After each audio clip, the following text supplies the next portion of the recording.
पहले के दिन कितने अलग हुआ करते थे। याद है ना, जब पूरा परिवार एक साथ बैठकर टीवी देखा करता था। एक ही ड्राइंग रूम में सबकी हंसी गूंजती थी। सबके पसंदीदा सीरियल चलते थे। कोई पापा को रिमोट देने से मना करता था तो कोई माँ से कहता, बस 5 मिनट और मम्मी। वो वक्त था जब हर कहानी, हर विज्ञापन में हमारा बचपन छुपा था। लेकिन अब तो हर कोई अपनी दुनिया में खोया हुआ है। किसी के हाथ में मोबाइल है, किसी के कानों में ईयरफोन। अब हंसी की जगह नोटिफिकेशन की आवाजें हैं और बातें करने की जगह चैट्स में टाइपिंग दिखता है। पहले हम एक दूसरे की आंखों में देखते थे, अब स्क्रीन पर रील स्क्रॉल करते हैं। पहले एक ही रसोई से पूरे घर की खुशबू आती थी। रोटियों की सोंधी महक, दाल की गरम भाप, और सब एक साथ बैठकर खाना खाते थे। बातें होती थी, ठिठोली होती थी, और खाने के साथ रिश्तों का स्वाद भी बढ़ जाता था। लेकिन अब तो हर किसी का खाना भी अलग अलग ऐप से आता है।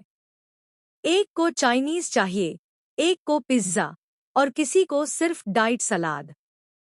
घर वही है, पर जैसे साथ रहकर भी सब अलग हो गए हैं। कुल मिलाकर वक्त बहुत आगे निकल गया है।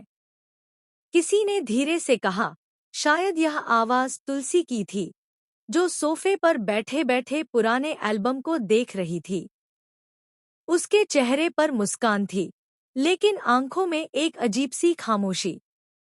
वो बोली, ते घर अपनी अपनी सोच है ना तुलसी?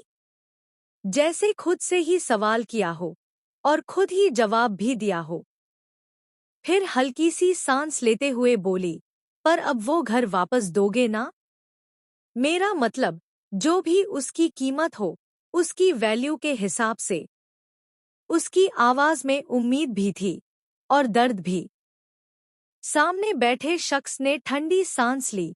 आप तो हमारे ज़माने की लगती हैं। वो वक्त चला गया तुलसी जी। अब तो हर चीज की कीमत होती है, एहसासों की नहीं। कमरे में सन्नाटा फैल गया। तभी दरवाजे के बाहर से किसी ने फाइलें गिरने की आवाज सुनी। एक लड़की घबराते हुए अंदर आई। हाथ में ढेर सारे पेपर्स थे। माफ कीजिए, सर। ये फाइल गलती से आपके कमरे में रह गई थी। वो हाँफ रही थी, जैसे किसी बड़ी गलती का डर हो। तुलसी ने उठकर पेपर्स उठाए। गॉड, यहाँ तो सब गड़बड़ है। ये लड़की पता नहीं क्या करवा रही है मुझसे। फाइलों के पन्ने हवा में फड़फड़ा रहे थे, जैसे कोई पुरानी कहानी दोबारा खुलने वाली हो। लड़की